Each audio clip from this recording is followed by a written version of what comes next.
दोस्तों, जय हिंद, जय भारत। मैं मदन लाल आज़ाद। स्वागत है आप सबका आज के इस खास एपिसोड में। आगे बढ़ने से पहले अन्य दिनों की भांति मैं आप सबसे अनुरोध करूंगा कि जिन साथियों ने हमारे YouTube चैनल को अभी तक सब्सक्राइब नहीं किया है वो इसे सब्सक्राइब ज़रूर कर लें।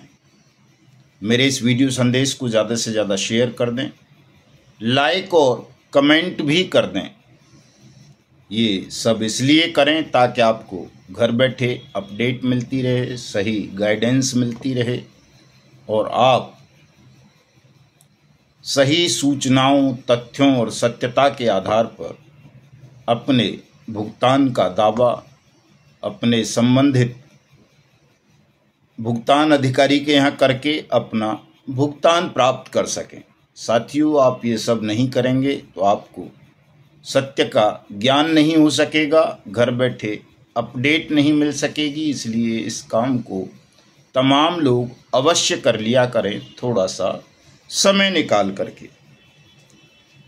मैं विशेष बात आज पहले बता देता हूं, खबरें बाद में दो एक आपको बता दूंगा। साथियों, अब मैं मानता हूं कि दुनिया का सबसे बड़ा विश्वविद्यालय आपका स्वयं का अनुभव होता है और मैं सदा अनुभव की बात करता हूं। कहीं सुनी बातों पर मैं बहुत कम भरोसा करता हूं। आज एक विशेष चर्चा मैं आपसे करना चाहता हूं कि भुगतान क्यों लंबित है, क्यों भुगतान नहीं हो पा रहा, क्यों आप लोग इतने दुखी हैं तमाम प्रयासों के पश्चात भी। पहली बात तो आपकी संख्या बहुत कम है दोस्तों। उन्हें को तो 42 करोड़ पीड़ित हैं देश भर में, लेकिन सही मायनों में लड़ाई 42,000 भी नहीं लड़ रहे हैं। और यदि मान लिया जाए कि 42,000 लड़ भी रहे हैं तो वो अलग अलग मार्ग बनाकर अपनी लड़ाई लड़ रहे हैं, जिनमें से कुछ तो आप सबको गुमराह करने के लिए केवल लड़ाई लड़ने का दिखावा करते हैं। कुछ एक दो ऐसे भी हैं जो सच में आपकी लड़ाई लड़ रहे हैं, लेकिन उनकी संख्या इतनी कम है कि वो ऊंट के मुंह में जीरा साबित हो रही है। साथियों, मैं हमेशा कहता हूं कि आप सबको भुगतान की गारंटी का अधिकार अनियमित जमा योजनाएं पाबंदी कानून 2019 बनाकर हमारी संसद ने और सरकार ने दे दिया है। ये एक्ट पब्लिश हो चुका है। कोई ऐसे ही बात मैं नहीं करता हूँ कि हवा में छोड़ता हूँ। मेरे पास हर चीज़ के जो तथ्य होते हैं उन्हीं की बात मैं करता हूँ। तो जब आप सबको भुगतान की गारंटी का अधिकार संसद ने, सरकार ने कानून बनाकर दे दिया, तो फिर भी आपका भुगतान नहीं हो रहा है, तो उसके पीछे जो सबसे बड़ा कारण मुझे दिखता है वो आपकी एकता की कमी है, आपकी सक्रियता की कमी है, आपकी सतत जागरूकता की कमी है। आज हमारे तहसील अध्यक्ष हैं आगरा से, रोहतन सिंह जी, इन्होंने बहुत अच्छी बात अपने ग्रुप में आगरा के में लिखी है। तो मैंने उनको भी ये बताया था कि सतत जागरूकता, सतत निगरानी, निरंतर संघर्ष बहुत ज़रूरी होता है किसी भी लड़ाई को जीतने के लिए। और ख़ास तौर से जो लड़ाई इतनी विकट हो, इतनी भयावह हो, जिसमें आपके सामने ठग खड़े हों, बेईमान सिस्टम खड़ा हो, तो फिर तो और ज़्यादा जागरूकता की, और ज़्यादा निरंतर संघर्ष की, और ज़्यादा निगरानी की आवश्यकता होती है साथियों। और यहीं हम विफल हो रहे हैं कि हमारे बहुत कम साथी निरंतर संघर्ष कर रहे हैं, सतत जागरूक हैं और निगरानी भी कर रहे हैं, लेकिन बाकी तमाम लोग 99.99% लोग घरों में बैठे हैं, उदासीन हैं। इस वजह से हमारी लड़ाई सफल नहीं हो पा रही। हम भुगतान के करीब पहुंच करके भी अपना भुगतान कानून बन जाने के बाद भी नहीं ले पा रहे। मैं अपनी बात को एक उदाहरण से समझाना चाहूँगा आपको। मैंने 2016 से उसको देख रहा हूँ। मैं 2014 में हालांकि आंदोलन शुरू हो गया था, तब भी देखा था मैंने, लेकिन 2016 में और 2018 तक उस आंदोलन का विकट रूप रहा। लेकिन 2018-16 के बाद ही समझिए एक तरह से जैसे ही सुप्रीम कोर्ट का फैसला आया पीएसीएल पल्स के मामले में, पूरा आंदोलन एक तरह से मृतप्राय हो गया, मर गया। कुछ साथी संघर्ष करते रहे, वो भी धीरे धीरे संघर्ष से पीछे हट गए, और कुछ लोगों ने जो थोड़ा ज़्यादा चालाक किस्म के थे, उन्होंने केवल उस लड़ाई लड़ने वाले संगठनों को चंदे के धंधे में बदल दिया। और सुप्रीम कोर्ट का आदेश आ जाने के बाद भी वर्ष 2016 फरवरी में ये आदेश आया था कि सेबी पीएसीएल पल्स की तमाम प्रॉपर्टीज को सीज करेगी, नीलाम करेगी, और retired chief justice supreme court RM Lodha की अध्यक्षता में निगरानी में पीएसीएल पल्स के तमाम निवेशकों की जमा राशि 9% ब्याज के साथ उन्हें वापस करेगी। साथियों, आंदोलन का ही प्रभाव था कि आपकी बात उस फैसले में लिखी गई कि आपका पैसा वापस किया जाए, अन्यथा आप तो वहाँ पार्टी नहीं थे। किसी निवेशक ने पीएसीएल पल्स के खिलाफ, उसके मैनेजमेंट के खिलाफ कोई मुकदमा दर्ज नहीं कराया था। कोई निवेशक या एजेंट सुप्रीम कोर्ट नहीं गया था कि हमारा पैसा लंबित है, उसको पहले भुगतान कराएं। लेकिन एक आंदोलन चल रहा था, सरकार की नॉलेज में था, संज्ञान में था कि पीएसीएल पल्स के लाखों निवेशक और एजेंट सड़कों पर हैं, सैकड़ों आत्महत्या कर चुके हैं, और ये आंदोलन विकराल रूप लेता जा रहा है। अगर इसमें तुरंत हमने कोई फैसला नहीं लिया तो ये आंदोलन सत्ता के लिए विनाशकारी सिद्ध हो सकता है। और सुप्रीम कोर्ट को भी लगता था कि हमें निवेशकों के हित में भी एक दो बात कहनी चाहिए, कहीं ये निवेशक ज़्यादा उग्र ना हो जाएं। प्रधानमंत्री के घर तक का घेराव किया था पीएसीएल पल्स के मामले में, ट्रेनें तक रोकी गई थीं, और बहुत सारी बातें जो आंदोलन के प्रारूप होते हैं आज के दौर में, वो तमाम किए गए थे। लेकिन दोस्तों, जैसे ही सुप्रीम कोर्ट का फैसला आया, 9% ब्याज के साथ पीएसीएल के निवेशकों का पैसा सेबी वापस करेगा, 6 महीने में करेगा, आंदोलन की धार कुंद पड़ गई, और आंदोलन एक तरह से लगभग 2018 आते आते खत्म हो गया, जिसकी वजह से न सेबी ने इस मामले को गंभीरता से लिया, न आरएम लोढ़ा कमेटी ने इसको गंभीरता से लिया, न सुप्रीम कोर्ट ने इसे गंभीरता से लिया, न सरकार ने गंभीरता से लिया। अगर ये आंदोलन चलता रहता तो कब का भुगतान हो गया होता? 6 महीने में नहीं तो साल भर में अवश्य पीएसीएल पल्स के निवेशकों का, जो 6 करोड़ के लगभग हैं देश में, उन सब का भुगतान हो गया होता। लेकिन भुगतान नहीं हुआ, तो उसके पीछे दोस्तों कारण यही रहा कि आप भ्रमित बहुत जल्दी हो जाते हैं। आपको कोई लॉलीपॉप थमा दिया जाए तो आप उसे चूसने में इतने व्यस्त हो जाते हैं कि आप अपना विवेक खो बैठते हैं, उत्साह खो बैठते हैं, बुद्धि का क्षरण कर बैठते हैं, और इसलिए आप बार बार विफल हो रहे हैं। पीएसीएल पल्स का मैं उदाहरण दे रहा हूं, यही मामला सहारा के मामले में भी हुआ। 2012 में सहारा पर फैसला आया था सुप्रीम कोर्ट का कि 15% ब्याज के साथ 90 दिनों के अंदर अंदर 3.5 करोड़ लोगों का पैसा सेबी वापस कर दे। जस्टिस अग्रवाल की अध्यक्षता में वहाँ भी कमेटी बनाई गई थी, लेकिन उसका परिणाम भी शून्य रहा, आपको सबको पता है साथियों।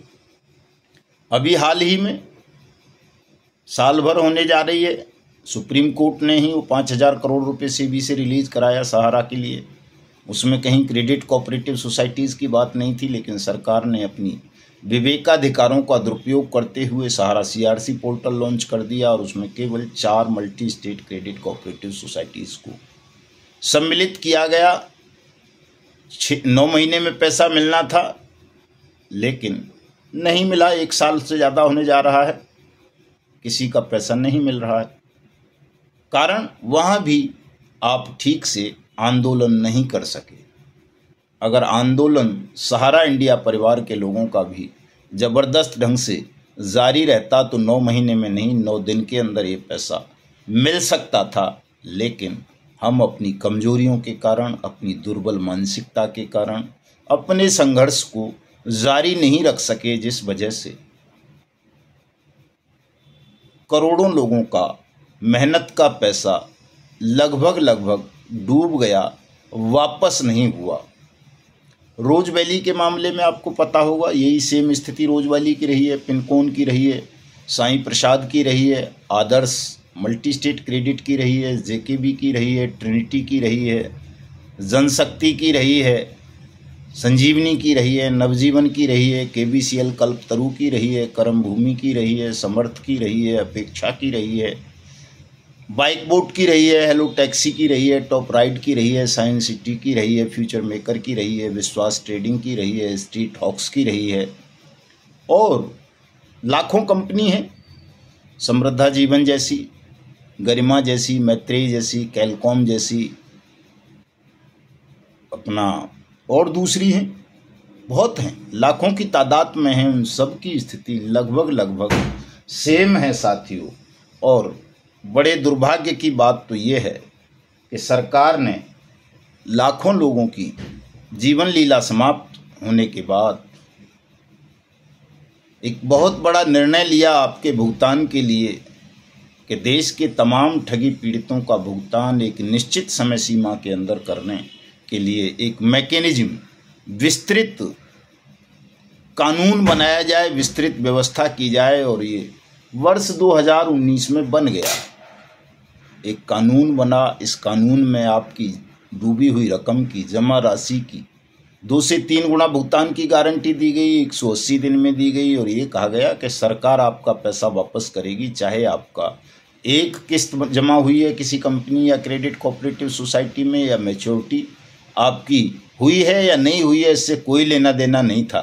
केवल इस बात से लेना था कि अगर आपका कहीं एक नया पैसा भी किसी कंपनी में जमा है और वो आपको वापस नहीं मिला है, तो आप इस कानून के अंतर्गत आवेदन करके अपना पैसा 180 दिन में जमा राशि के 2 से 3 गुना सरकार से वापस ले सकते हैं।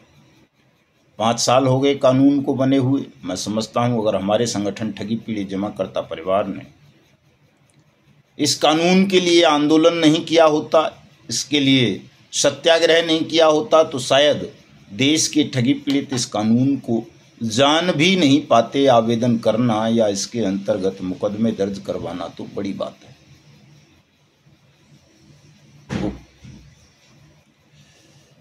हमारे प्रयासों से देश में करोड़ों लोगों ने इस कानून को जाना, लाखों लोगों ने अपने आवेदन किए, लेकिन आवेदन करने के बाद वो तमाम साथी घरों में सो गए। जो लंबी लंबी कतारें आवेदन के वक्त हम देखते थे,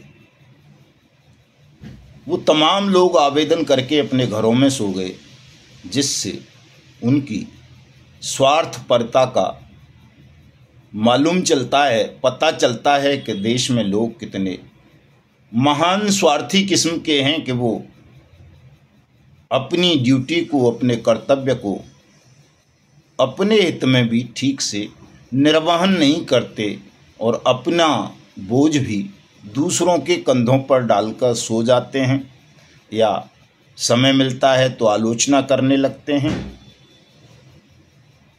या कुछ और, लेकिन जो करना उन्हें चाहिए वो नहीं करते हैं। साथी, बड़ा स्वर्णिम अवसर था, लोकसभा का आम चुनाव था।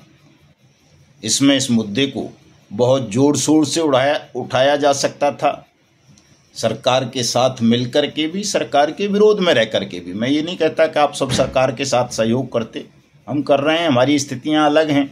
हमें मालूम है कि आप लोग इतनी ताकत में नहीं हो, इतनी संख्या में एकजुट नहीं हुए हो कि आप सरकार का विरोध करके सरकार से कुछ प्राप्त कर सको। तो कम से कम सरकार का सहयोग करके, उसे उसके वायदे याद करा के, उसे ये कानून दिखाकर इस कानून की अनुपालना सुनिश्चित करा ली जाए और सबका भुगतान करा दिया जाए, जो भी हमारे साथ जुड़े हों या जिन्होंने भी आवेदन कर दिया हो इस कानून के अंतर्गत।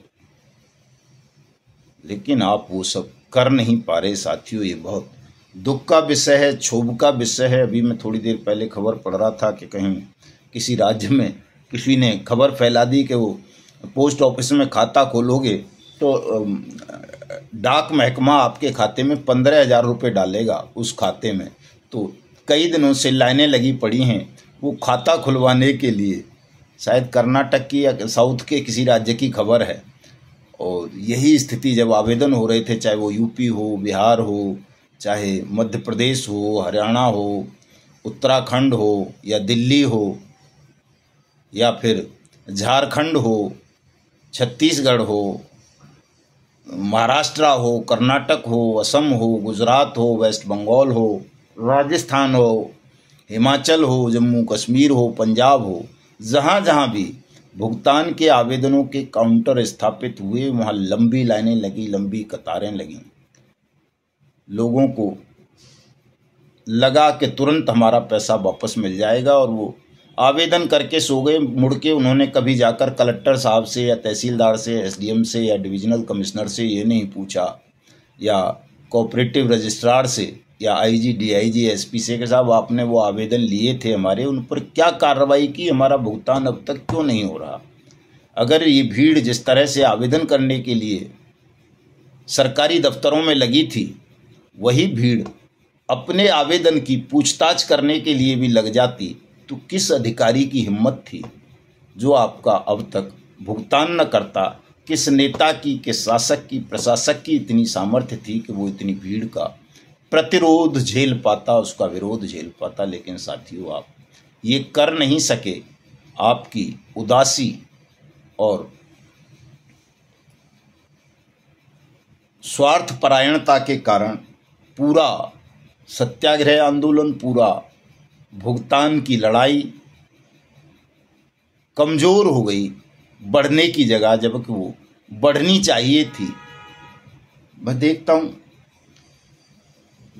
हमारे कुछ साथी हैं शुरू से मेहनत कर रहे हैं, बहुत सारे साथी हैं बड़ी ज़बरदस्त मेहनत करते हैं, जैसे अमरोहा से हैं हमारे 3 साथी, डॉक्टर मुन्ना जी, मनोज कुमार जी, डॉक्टर हनीफ साहब, तीनों दिन रात लगे रहते हैं। हमारे मथुरा से हैं 2 साथी, लक्ष्मण सिंह सैनी जी और लायक राम कुशवाहा जी।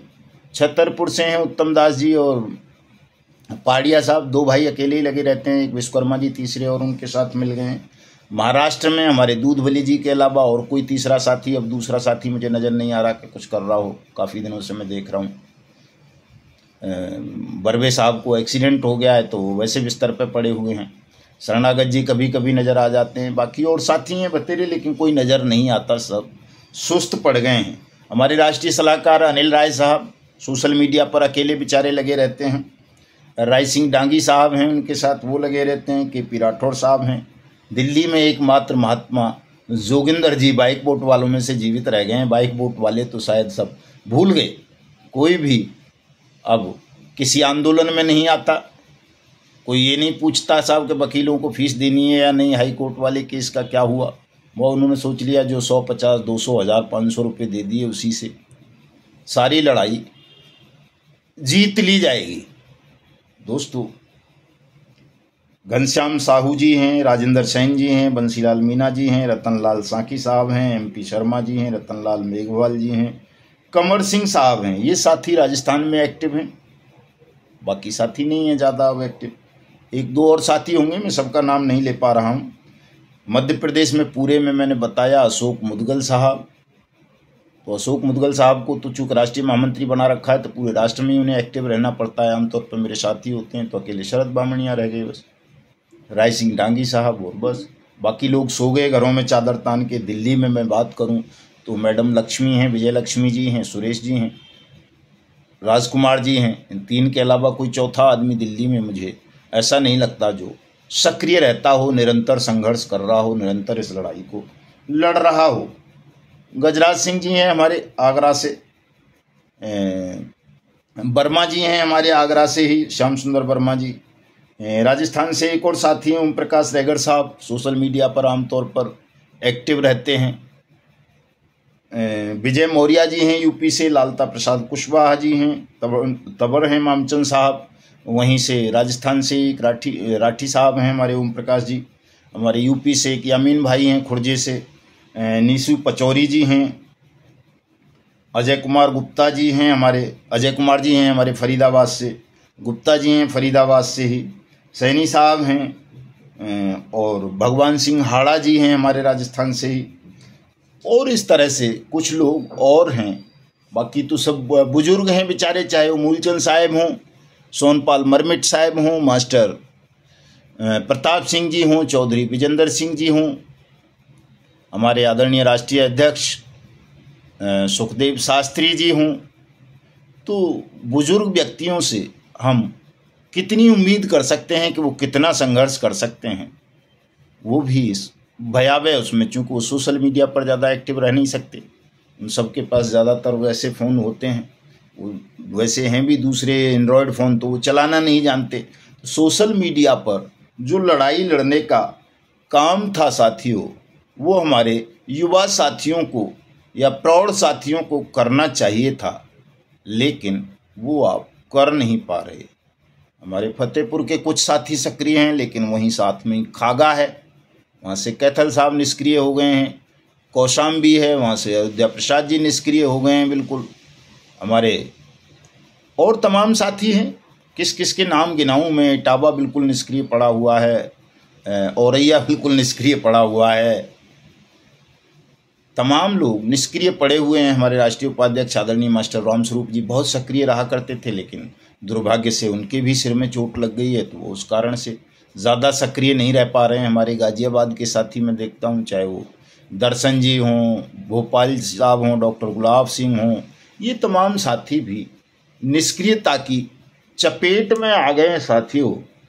मेरठ से अकेले गोपाल सिंह सैनी साहब लगे रहते हैं। मतलब मैं कितने लोगों के नाम गिनाऊं आपको। पूरे देश की हालात जो है निष्क्रियता की ओर ज़्यादा बढ़ रही है, चाहे वो कर्नाटक हो, महाराष्ट्र हो, गुजरात हो, केरल हो, तमिलनाडु हो, आंध्रा हो, सभी जगह यही स्थिति है कि आप सबको गर्मी लग गई है, शायद गर्मी चाट गई है। आप इस चीज़ को समझ नहीं पा रहे हो कि जब सुप्रीम कोर्ट के आदेश धूल फांक रहे हैं 10-20 साल से आपके भुगतान के मामले में, आपके आंदोलनों की निष्क्रियता के कारण, तो ये तो बेचारा एक छोटा सा कानून है, एक कागज़ पर आपने आवेदन भर कर दिया है, कहीं कहीं तो आवेदन भी नहीं हुए हैं। तो साथियों, इस कानून की क्रियान्वयन के लिए, अपना पैसा वापस पाने के लिए आप सबको अपने अपने हिस्से की लड़ाई लड़नी होगी। अगर आप लड़ाई नहीं लड़ोगे तो ये आंदोलन बहुत लंबा खिंच जाएगा। आप हमेशा कहते हो साहब जल्दी करें जल्दी करें। अब जल्दी तो तभी होता है लोकतंत्र में कोई काम, जब भीड़ भी आपके साथ खड़ी हो, शासन को, प्रशासन को, न्यायपालिका को ये पता चले कि वास्तव में लोग पीड़ित हैं, इसीलिए वो इतनी हो हल्ला कर रहे हैं, इसीलिए वो इतना शोर मचा रहे हैं। अगर इनकी पीड़ा का हमने अंत नहीं किया, इनका पैसा वापस नहीं किया, तो कल ऐसा ना हो कि ये कानून व्यवस्था के लिए, बेईमान सिस्टम के लिए हानिकारक सिद्ध हो जाएं और एक नई क्रांति की शुरुआत कर दें, और कहीं सच में ही ये ठगमुक्त बेईमान रहित भारत के निर्माण पर उतारू ना हो जाएं। तो जब तक आप भय नहीं दिखाओगे साथियों ठगों को, बेईमानों को, आपकी आवाज़, आपकी पीड़ा नहीं सुनी जाएगी। प्रेम की भाषा वो समझते ही नहीं है। मैं हमेशा कहता रहा हूँ, रामचरितमानस की अजर अमर चौपाई है कि विनय न मानत जलधि जड़ गए 3 दिन बीत, बोले राम सकोप तब भय बिन होय न प्रीत। तो अगर आप दुष्ट से, ठग से, बेईमान से ये उम्मीद करेंगे कि वो प्रेम से आपकी बात सुन लेगा, तो ये असंभव सी बात है साथियों। प्रेम से तो आपके अपने भी आपकी बात नहीं सुनते हैं। आपको उन्हें भी अपनी शक्ति का एहसास कराना होता है कि अगर आपकी जायज़ बात को नहीं सुना गया तो आपके पास इतनी ताकत है कि आप समुद्र को जला सकते हैं, इस व्यवस्था का सर्वनाश कर सकते हैं। तो ताकत तो तभी जुटेगी, तभी आपको प्राप्त होगी साथियों, जब आप एकजुट होंगे और एकजुट होकर भुगतान की गारंटी के अधिकार, अनियमित जमा योजनाएं, पाबंदी कानून पर काम करेंगे, इसके लिए लड़ेंगे। बहुत सारे साथी मुझे रात के 2 बजे फ़ोन कर लेते हैं कि साहब उसका रोज वैली का क्या हुआ, सहारा का क्या हुआ, PACL पल्स का क्या हुआ, बाइक बोट का क्या हुआ, आदर्श का क्या हुआ, इसका क्या हुआ? अरे भाई, आपने रिपोर्ट नहीं लिखवाई, जिसने आपके साथ ठगी की किसी भी कंपनी ने या क्रेडिट कोऑपरेटिव सोसाइटी ने, आपने उसके खिलाफ आज तक कोई एफआईआर नहीं लिखवाई, थाने नहीं गए आपने कहीं बट्स एक्ट 2019 के अंतर्गत भुगतान का दावा फाइल नहीं किया, क्लेम फाइल नहीं किया, तो आपके लिए तो कुछ नहीं हुआ। तमाम कंपनीज बंद हैं, तमाम सोसाइटीज बंद हैं।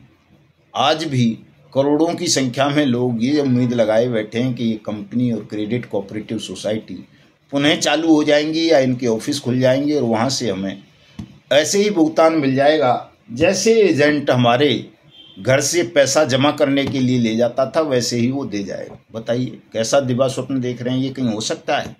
कभी नहीं होगा। जमा करने तो एजेंट ले जाता था अपने कमीशन के लालच में, लेकिन अब तो भुगतान तो सरकार को करना है। कंपनी और क्रेडिट कोऑपरेटिव सोसाइटी तो बंद हो गई, वो कभी चालू हो ही नहीं सकती। भले ही कोई सिर पटक पटक कर मर जाए, कोई नहीं, लाखों मर जाए तो भी नहीं चालू होंगी, क्योंकि वो सभी गैर कानूनी थी। तो अब तो जिनका पैसा डूबा है उनको खुद उठ के खड़ा होना होगा। ये कानून भी यही कह रहा है कि जब आप इस कानून के अंतर्गत खुद जा कर के अपना दावा फाइल करोगे अपने नज़दीकी सक्षम या सहायक सक्षम अधिकारी के यहाँ, तो सरकार आपका पैसा वापस करेगी। आप नहीं करोगे, आपका पैसा वापस नहीं होगा। अब तो 1 जुलाई से नया कानून लागू होने जा रहा है, ठगों को फांसी वाला। हमारा भी पूरा जोर उसी पर रहेगा 1 जुलाई के बाद कि हम तमाम ठग कंपनीज और ठग क्रेडिट कोऑपरेटिव सोसाइटीज़ के खिलाफ पहले मृत्यु दंड के प्रावधान वाले बट्स एक्ट के अंतर्गत मुकदमे दर्ज कराएंगे, फिर क्लेम फाइल कराएंगे, ताकि 10-20 ठगों को फांसी हो, सजाए मौत हो और ये ठगी का कारोबार बंद हो देश से। इसी पर हमें भी काम करना है। आप भी सब साथियों मिलकर काम करो, इस पर टांग खिंचाई मत करो। बहुत सारे दुष्ट आत्मा हैं, मैं जानता हूँ, ठग हैं, ठगों के दलाल हैं, बेईमान किस्म के एजेंट हैं जो हमारे संगठन का विरोध करते हैं और आपको तरह तरह से भ्रमित करने का प्रयास करते हैं। कभी सुप्रीम कोर्ट में PIL फाइल करो, कभी वहाँ सुरक्षा मांगो, कभी ये करो, कभी वो करो, डराते हैं, आपका शोषण करते हैं, आपके उत्पीड़न को बढ़ाते हैं, आपके ध्यान को और मार्ग को डाइवर्ट करके वो आपको अपने भुगतान के अधिकार से शनई शनई बार बार दूर ले जाने का षड्यंत्र रचते हैं। हमारे विषय में भी अफवाह फैलाते हैं कि साहब तपजप के नाम पर, ठगी पीढ़ी जमा करता परिवार के नाम पर बहुत सारा धन ले रहे हैं, हम लोगों से धन इकट्ठा कर रहे हैं। हाँ, आप में से ज़्यादातर लोग जानते हैं कि हम कितना धन इकट्ठा कर रहे हैं, कितना आपने दिया है, उससे क्या होता है। एक परिवार, जब आप अपना निजी परिवार पालते हो तो उसके लिए दिन रात आपको मेहनत करनी पड़ती है, तिकड़म बिरानी पड़ती हैं। ये तो बहुत बड़ा परिवार है। सत्याग्रह तो एक ऐसा परिवार है, ऐसा शिशु है जो हजारों परिवारों जितना अकेला ही पचा जाता है। इसके लालन पालन में इतना खर्च करना पड़ता है साथियों, जिसका अनुमान आपको नहीं हो सकता। आप जो 10-20 हज़ार 2,000 रुपये वॉलंटियरशिप के नाम पर, मेंबरशिप के नाम पर देते हैं, उससे शिशु का लालन पालन संभव नहीं है। और अगर इसकी एक लिमिट है, प्रकृति ने तय कर रखा है कि अगर सत्याग्रह रूपी शिशु को आप 3 से 5 साल तक लगातार उसका लालन पोषण नहीं कर पाए तो वही हो जाएगा जो PACL के मामले में हुआ, सहारा के मामले में हुआ, रोज वैली के में हुआ, JVG के में हुआ, कुबेर फाइनेंस के मामले में हुआ। अगर आप इसे 3 साल तक इस शिशु को पालते पोसते रहे तो निश्चित रूप से 3 साल में इतना विशाल रूप धारण कर लेता है कि फिर इसके सामने तानाशाहों को भी झुकना पड़ता है, साम्राज्यों को झुकना पड़ता है, ठगों और बेईमानों समेत पूरे सिस्टम को झुकना पड़ता है। और जैसा सत्याग्रही कहते हैं वो उन्हें मानना पड़ता है। हमारे सत्याग्रह का उद्देश्य तो केवल और केवल आपका भुगतान है। पहले तो अगर जब आपका भुगतान हो जाएगा तब ठगमुक्त बेईमान रहित राष्ट्र राज्य के निर्माण की प्रक्रिया हम शुरू करेंगे। साथियों, इस सत्याग्रह रूपी शिशु को पालने पोषने के लिए, इसको जीवित रखने के लिए, इसको इस योग्य बनाए रखने के लिए कि ये लड़ सके, आप सबके सहयोग की और योगदान की जरूरत है। सोशल मीडिया टीम बनाइए, दुष्टों की धृष्टता का जवाब दीजिए शक्ति के साथ। मुझे जवाब ना देना पड़े ऐसा प्रयास कीजिए। आमतौर पर मुझे ही जवाब देना पड़ता है, मेरे पास और भी बाकी काम हैं, उनको भी तो मुझे करना है। और अब तो 3 दिन बाद तो और ज़्यादा काम बढ़ जाएगा। संपर्क करना पड़ेगा सरकार से, तमाम राज्यों को लेटर भिजवाने हैं, फिर से व्हाट्सएप 2019 के वहाँ सभी राज्यों में भुगतान पटलों की स्थापना हो, भुगतान आरंभ हो। 31 जुलाई को दिल्ली में एक बड़ा कार्यक्रम करना है, 9 जून को फतेहपुर में कार्यक्रम है, 12 जून को टिहरी में कार्यक्रम है, और दुनिया भर की कानूनी फॉर्मेलिटीज़ हैं, तैयारियां हैं। उन सब के लिए भी मुझे वक्त चाहिए। आप सब मिल कर के सोशल मीडिया टीम को मजबूत कीजिए, संगठन का विशेष सदस्यता अभियान चलाइए। लोग कह रहे हैं हम चला रहे हैं, हमको तो पता ही नहीं चल रहा। बहुत सारे लोग हमको फ़ोन करते हैं कि साहब हमने सदस्यता ले ली थी, लेकिन उनके सदस्यता फॉर्म तक हमारे पास नहीं भेजे जा रहे हैं। पता नहीं कौन उन फॉर्मों को रख लेता है, कौन फीस को रख लेता है, कौन शुल्क खा जाता है, कौन पी जाता है, हमारी समझ में आता ही नहीं है। तो मैं अपने तमाम साथियों से जिन्होंने भी संगठन की सदस्यता ली है अब तक कहीं से भी, उनसे अनुरोध करूंगा कि मेरा नंबर नोट कर लें, 7827581213। चूँकि हमारे संगठन में सदस्यता केंद्रीय कार्यालय से दी जाती है। सदस्यता का जो नंबर है वो हम ही खुद इशू करते हैं। भले ही हमारे किसी जिलाध्यक्ष ने सदस्य बनाया आपको, या प्रदेश अध्यक्ष ने, या मंडल अध्यक्ष ने, या किसी सचिव ने, या किसी कोषाध्यक्ष ने, लेकिन आपकी सदस्यता का नंबर जो है वो केंद्रीय कार्यालय से ही जारी करते हैं। तो जिन साथियों को अभी तक सदस्यता नंबर अलॉट नहीं हुआ है, नहीं मिला है केंद्रीय कार्यालय से, उनका आई कार्ड नहीं बना है, उनका लेटर नहीं बना है, तो वो मेरे इस नंबर पर मुझे सुबह 8 बजे से लेकर 10 बजे तक और शाम को 6 बजे से लेकर रात्रि 11 बजे तक संपर्क करके ज़रूर बताएं, ताकि मुझे भी पता चल सके कि कौन कौन लोग हैं जो संगठन के नाम पर संगठन के साथ खिलवाड़ कर रहे हैं, धोखाधड़ी कर रहे हैं, और क्यों हम पूरे देश को, इस आंदोलन को राष्ट्रव्यापी नहीं बना पा रहे साथियों। तो मैं उम्मीद करूंगा कि तमाम हमारे पदाधिकारीगण भी ईमानदारी से काम करेंगे, संगठन का विस्तार करेंगे। चूँकि मैं कुछ लोगों की बात कर रहा हूं कि कुछ लोगों का तो मुझे पता है। गंगापुर से मदन लाल जी हैं, वहाँ से बंसीलाल मीणा जी हैं उदयपुर से, और कुछ साथी हैं, श्याम सुंदर वर्मा जी हैं आगरा से, लायक राम कुशवाहा जी हैं मथुरा से, वहाँ से महाराष्ट्र के मैंने साथी बताए ही, दूध बले जी, बर्वे साहब, गुजरात से कुछ साथी हैं हमारे राठौर साहब, कर्नाटक से अप्पा साहिब हैं। बाकी स्थानों से कौन कहाँ मेंबरशिप ले रहा है, मेंबरशिप का सदस्यता शुल्क कहाँ जा रहा है, सदस्यता के फॉर्म कहाँ जा रहे हैं, हमको पता नहीं चल पा रहा है। तो इसलिए साथी तमाम मुझे संपर्क करें, बताएं। अगर मुझसे संपर्क ना हो सके तो हमारे जो राष्ट्रीय महामंत्री हैं अशोक मुदगल जी, उनको बता सकते हैं, क्योंकि केंद्रीय कार्यालय का बहुत सारा काम वो भी संभालते हैं साथियों। तो मिलता हूं कल, इस उम्मीद के साथ कि आप आज से और अभी से संगठन का विस्तारीकरण करने में जुट जाएंगे, सदस्यता अभियान चलाएंगे, मेरे इस वीडियो संदेश को ज़्यादा से ज़्यादा शेयर करेंगे, और जिन साथियों ने अभी तक हमारे YouTube चैनल को सब्सक्राइब नहीं किया है उनसे इसे सब्सक्राइब भी ज़रूर करवा देंगे, ताकि हमारी बात पूरे देश तक पहुँचे साथियों। और आज साथ चूँकि 54,000 से ज़्यादा हमारे सब्सक्राइबर हो गए हैं, ठगी पीड़ितों के इतिहास में ये अद्भुत काम है। तो मैं अपने तमाम सब्सक्राइबर साथियों को धन्यवाद देता हूँ, आभार व्यक्त करता हूँ उन सबका भी। जय हिंद, जय भारत।